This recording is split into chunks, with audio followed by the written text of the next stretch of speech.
Greetings, children. Today we are going to learn a new topic, the circulatory system. You may wonder why I am saying this as a new topic. You have already studied about circulatory system from your class 7, 8, maybe in your class 3 onwards you have started learning about heart. An animal or animal's body is having too many organ systems in it, right? We know we have nervous system, we have digestive system, we have skeletal system, we have integumentary system. We have too many systems in our body, but still circulatory system is considered as the most important system in our body. Have you ever wondered why we are giving much more importance to circulatory system? The reason is circulatory system is the one which is connecting with all other systems of our body, not only to the other systems, to each and every cell of our body circulatory system is connected with. The major function that circulatory system is doing is distribution of things and also collection of things. So it's distributing each and everything to the other parts of our body, to other cells of our body, and also collecting matters from the cells. Okay, so that makes the circulatory system a very important one out of the other systems. Now in this lesson we are going to learn about why do we need circulation system, or why do we need blood circulation in our body, and what are the functions of blood, and we are going to learn about the structure and working of heart in detail, and we are going to learn about the various blood vessels found in our body, and we are going to know the name of major blood vessels that is found in a human body. Okay, so this lesson, this circulatory system lesson, we are going to learn in focus with human body. So the first part is need for transport.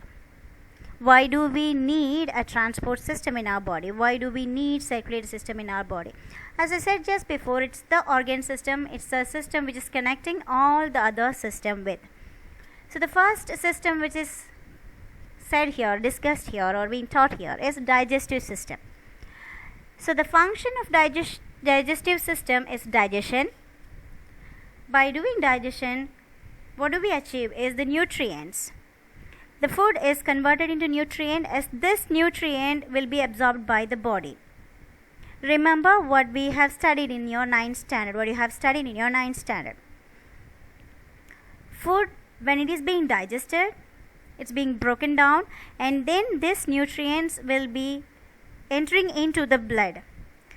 This is known as absorption of nutrient, which occurs in our small intestine, especially in the lacteal region.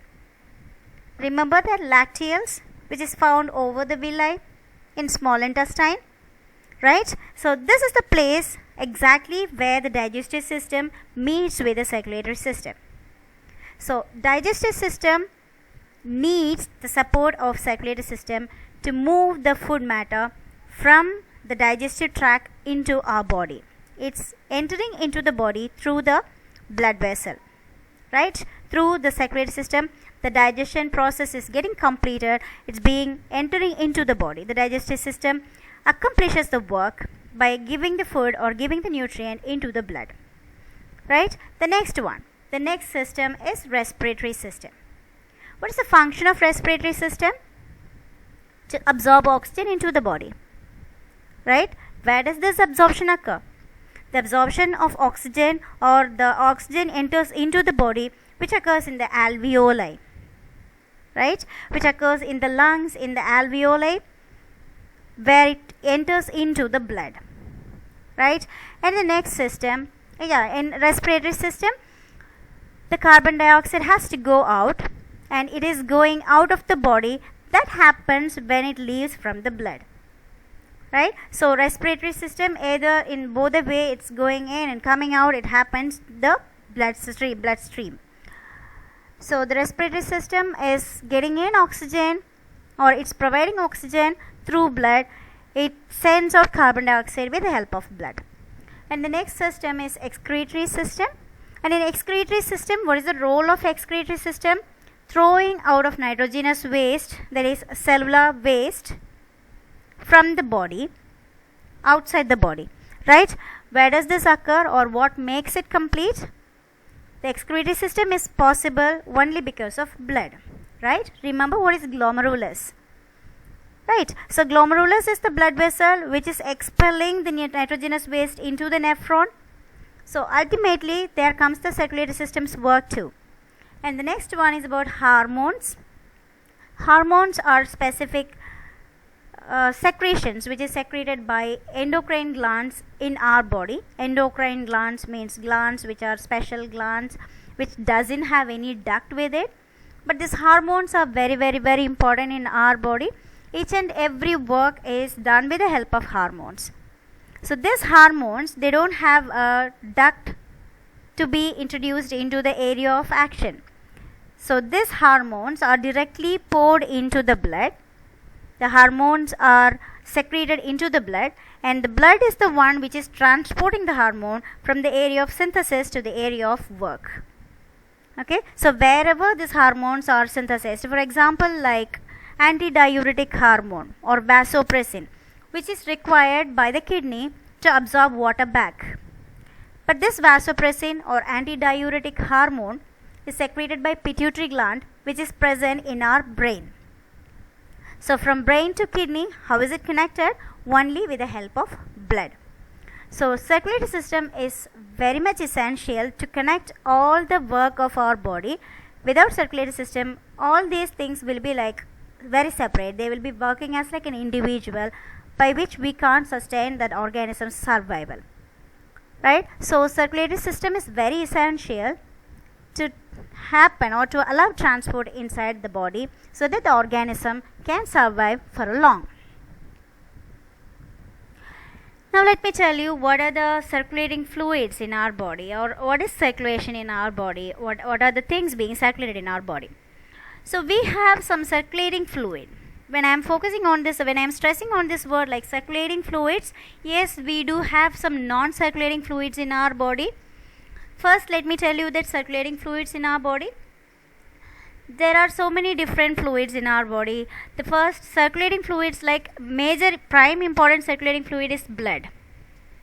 Blood is flowing inside our body through the blood vessels.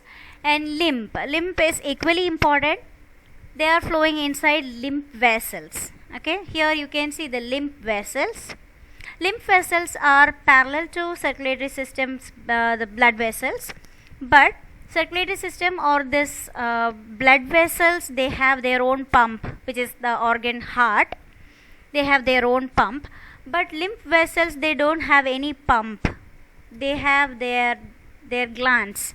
So these glands or these nodes or lymph nodes will be secreting lymph, and this lymph will be slowly moving inside the lymph vessels.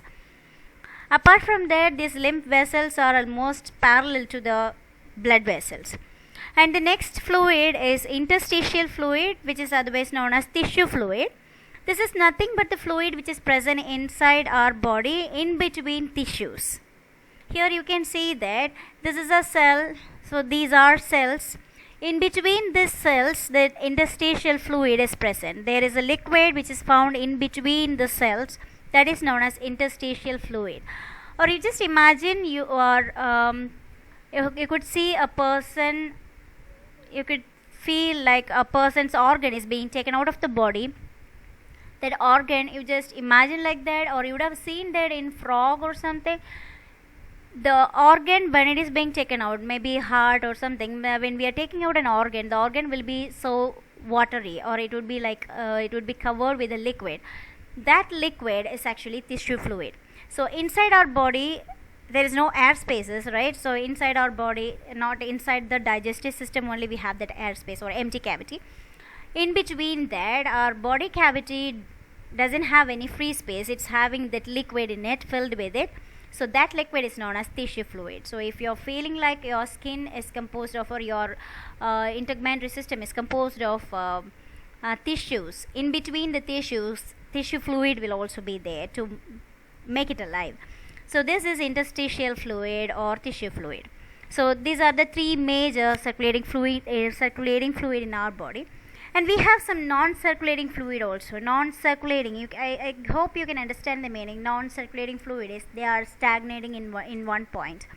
The best known example for non-circulating fluid is synovial fluid. Thought that you know this word, synovial fluid. Synovial fluid is the fluid which is filled in the cavity of skeletal joints, synovial joint region. Now you are touching your knees, right? Synovial joint, you have the synovial fluid.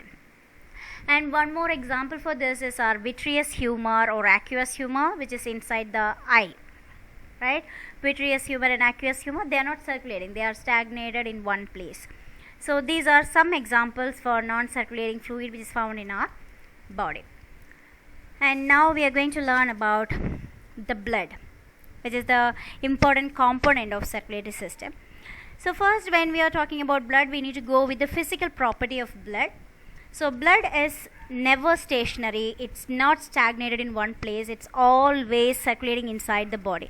When a person is alive, when the person's body is heated, that is because of blood which is circulated inside the body. If the blood is started to be stagnated in one place, or if a person's blood is not being circulated, then the person is not alive, right? Then the person is not, he is no more. This is the reason why the dead bodies are started to be feeling that if you touch the dead people or dead organisms, it will be so cool to touch. This is the reason, because body heat is being distributed by the blood. When blood is circulating inside the body heat is also produced, the body heat is also distributed. So blood always has to move. So the movement, the pathway of this movement is when blood is moving, it will be moving from artery into the vein, and from vein it's coming back to the heart. So from heart it's going into an artery, that is the red vessels, and then from artery it's coming into the vein, and then from vein it's coming back into the heart. So this is how it's being circulated. It's like cyclically it's being circulated, right? And then the second thing is about its color. The second character is it's about its color. Now in case of color, you all know, you may think that why we are learning about color, we know the color of blood, it's red, right? But it's not just red. It is very bright red when it is in artery, and it is dark red when it is in a vein. So what is the difference between that bright red and dark red? So when in case of like bright red, it's somewhat like you can't see that bright red color when you have a cut. When you get a cut, for example, like if you are chopping a vegetable, or if you are chopping an apple, if you get a cut, you will be seeing blood which is somewhat like maroon color, which is dark red. That is actually from vein. You can see this bright red color only in emergency situations. The major reason is this blood which is in bright color, it's somewhat like a crimson color, a bright color one. This bright red is found only in arterial blood. So the blood which is found in an artery will be bright red in color. That means it's like very red, it's a very good red. And the blood which is found in vein will be dark red. Can you see the difference between an artery red and a vein red? Right? So this is bright red and this is dark red. So the color of blood which is in artery will be bright red, and the color of blood which is in vein will be dark red. And the next thing is about its volume. Volume means the total amount of blood which is found inside a human. It would be varying from person to person, but still as an average you can feel it's 5 to 6 liters of blood. Generally for person to person it may vary. And then the next one is about its taste. Taste of blood is actually saltish. The main reason is because of its components. We will be learning about that in future classes. And then the next one is about pH, and for your exam point of view, pH is very important. The pH of blood is 7.3 to 7.45. pH range itself, it shows that it's basic in nature, right? 7 is actually neutral, but it's very slightly, it's basic. Okay, so this is about the physical properties of blood. So what are the things we discussed now is blood is never stationary, that is, it's not stagnated in one place, it's always circulating inside the body. And the color of blood is dark red or bright red.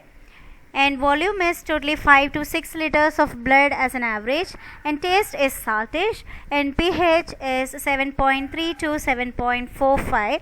Even though we are saying this is slightly alkaline, people can say this as neutral because it's 7, right? So both you can say. And the next thing what we are going to learn is functions of blood. Now the functions of blood, there are two major functions. One is about complete transportation or distribution, and the other one is about protection. It's giving protection too. So the first function, transportation, blood is responsible for transportation of substances. We are talking about that from the beginning. So transportation of substances, transport of food is being done by the blood vessel, which happens in the alimentary canal, in the intestine, in the villi. And next one is transport of oxygen, which happens exactly in the lungs.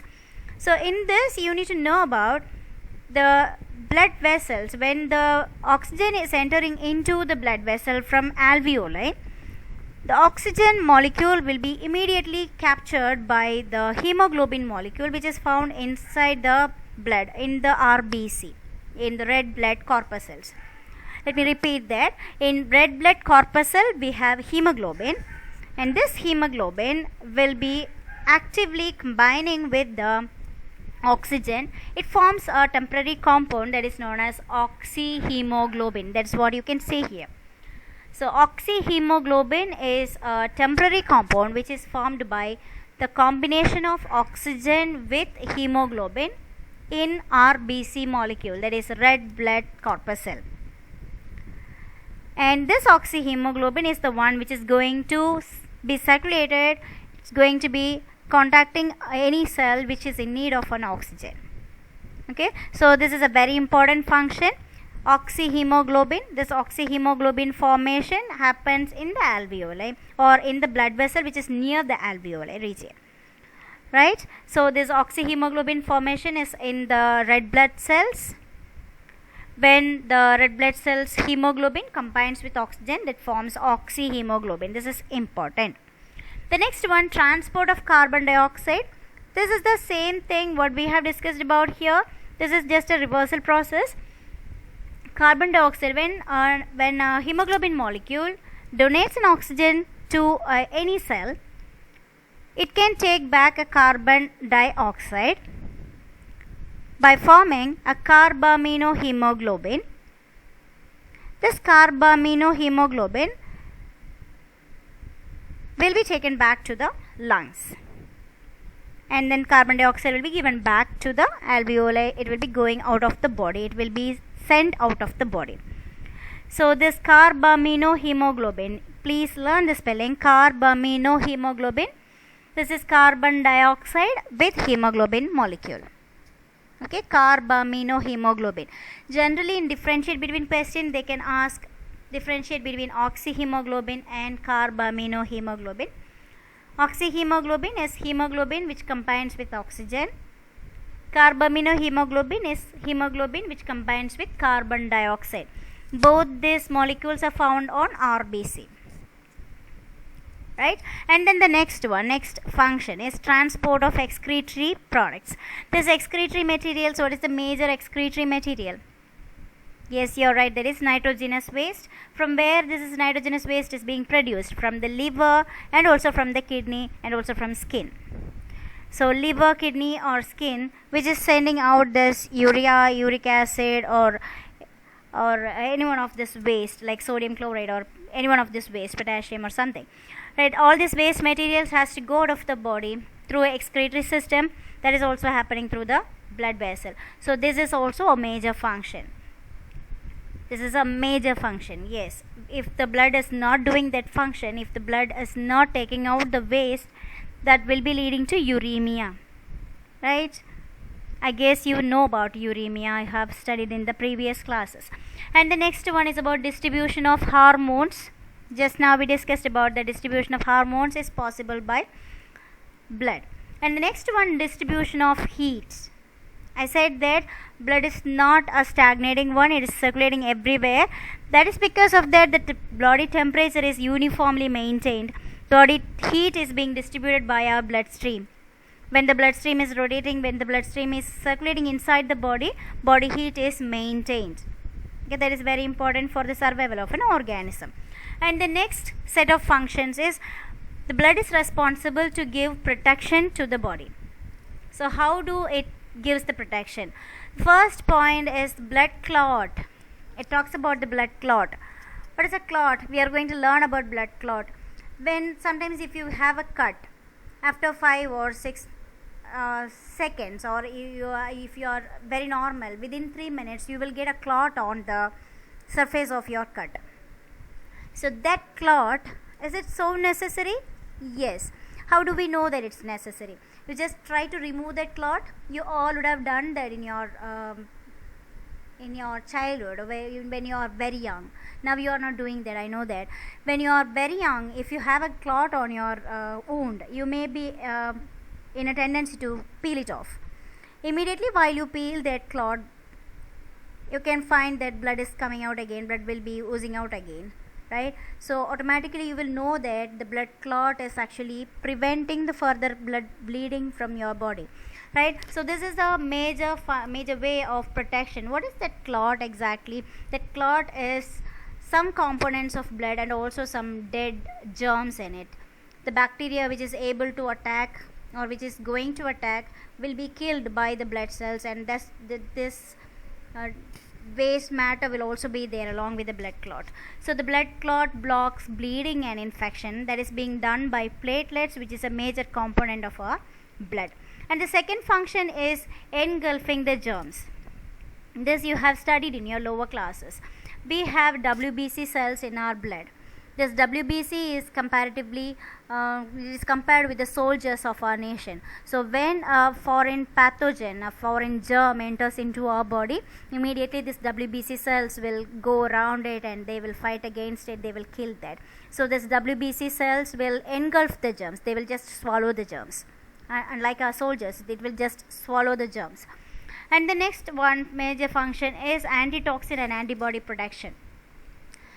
Antitoxins means a substance which is against toxins which enter into the body. Okay, if there is anyone is getting any toxin, maybe by some germs, maybe by some virus, or maybe by some animal, if you are getting any toxin, our body, the blood or the WBC cell which is present in our blood will be producing a negative protein.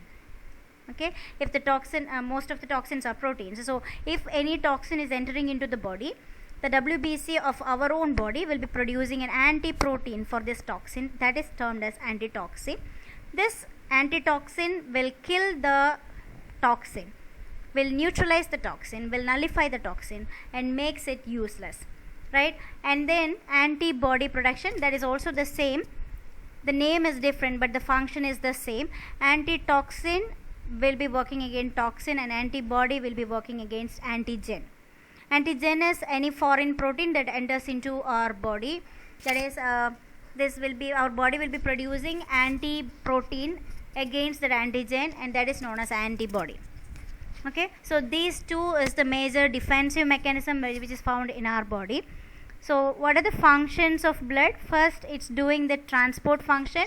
It is transporting the digested food. It is transporting the oxygen by forming oxyhemoglobin. It is transporting carbon dioxide by forming carbaminohemoglobin. And it's responsible for transport of excretory material from each and every cell. And it is responsible for the distribution of hormone to each and every cell.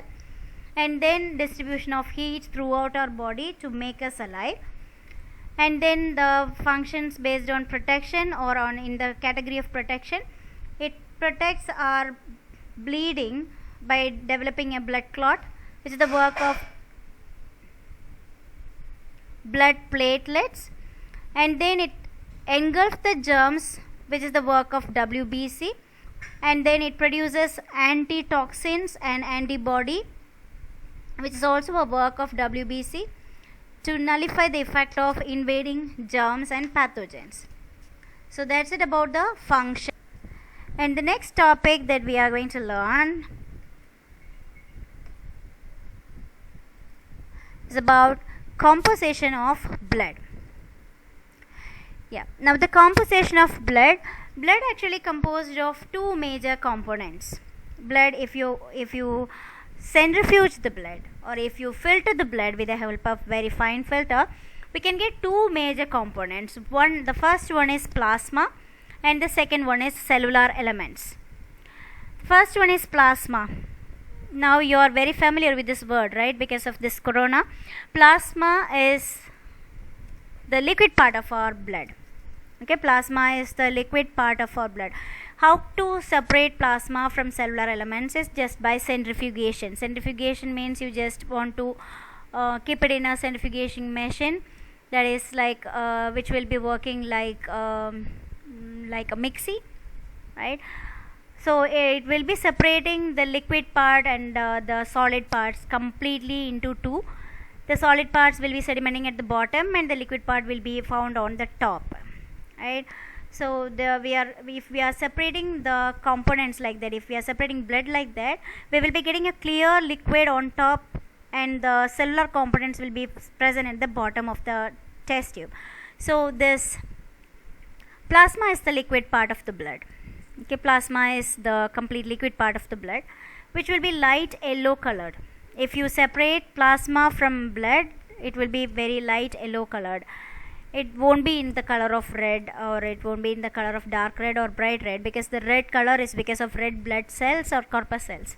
So while you separate this RBC, the remaining plasma will be in light yellow color, and it's an alkaline solution. Plasma is an alkaline solution. And what is it composed of? This plasma is composed of water. A huge amount of water is there, around 90 to 92%. It is composed of water. And then they have their own proteins. Various number of proteins are there. Too many proteins are there in plasma. This proteins makes plasma so special. These proteins are the one which makes plasma so special. And then it has inorganic salts too. And what are the kind of inorganic salts in it? Like as usual, sodium chloride and sodium bicarbonate are the major inorganic salts found in blood. That's what they are giving that salty taste to. And among other substances, apart from this, blood is having glucose, amino acids, and they have hormones, and they have urea. We learn about the function, right? So it has the other components too. And now in this plasma, as I said, plasma is composed of water and protein and inorganic salts. If you are removing this protein, fibrin is one such kind of protein. Fibrin is a kind of protein. When we remove fibrin from plasma, the rest is called as serum. Serum is also medically very important. Serum is the defibrinated plasma, or the fibrin removed plasma is called serum. Okay, so plasma, from plasma, people used to remove fibrin, and then the rest will be given as a medicine, or as a kind medical treatment. We'll be using serum too. So that is, serum is fibrin removed plasma. Okay, now in the treatment of corona, people are talking about plasma treatment. That plasma treatment is going on with the help of these proteins which is found in that. Okay, so that's it about the plasma. So about plasma, what are you learning is plasma is a light yellow colored substance which is alkaline in nature, and it consists of water, proteins, and inorganic salts. And the inorganic salts found in blood is sodium chloride and sodium bicarbonate. That's important to know. Sodium chloride and sodium bicarbonate. And apart from that, glucose will be there, urea will be there, oxygen, carbon dioxide will be there, and then hormones will be there, amino acids may be there, fatty acids, glycerol should be there, right? So those are the other substances found in it, other organic and inorganic substances found in it. And then fibrin removed plasma, or the plasma which is free from fibrinogen, is called a serum. Fibrin or fibrinogen, both are same. In your book it's given as fibrinogen, both are same. So what is serum, or defined serum means you can write the fibrin removed plasma is serum. right? And the next one is about cellular elements. Cellular elements means nothing but the cells. Composition of blood includes the cells which are found in two. So there are three different cells found in blood. The first one is erythrocytes. Erythrocytes, you have to know these terms. Erythrocytes are nothing but RBC, red blood corpuscles. Erythro stands for red. And then leuco means colorless. So this is white blood corpuscles. And thrombocytes means blood platelets, broken pieces of cell or cellular elements of blood. So thrombocytes are blood platelets. Okay, so these are the three different cellular elements. So we will be learning about these cellular elements in detail in the next class, right? So today, what are the things we have studied is first we discussed why do we need a transport system, because they are very important for the distribution and collection of substances, and what are the circulating fluids in our body and what are the non-circulating fluids found in our body. I said two examples for non-circulating fluid. One is synovial fluid and the other one is vitreous humor or aqueous humor, which is found inside our body. So these two are non-circulating fluids. And about circulating fluids, we have blood, lymph, and then the interstitial fluid or tissue fluid, which is found in between the cells or found in between the organs, right? And then we discussed about the physical properties of blood and then the functions of blood and then the composition of blood, and we discussed about plasma. About cellular elements we'll be learning in the next class, right? And then your homework,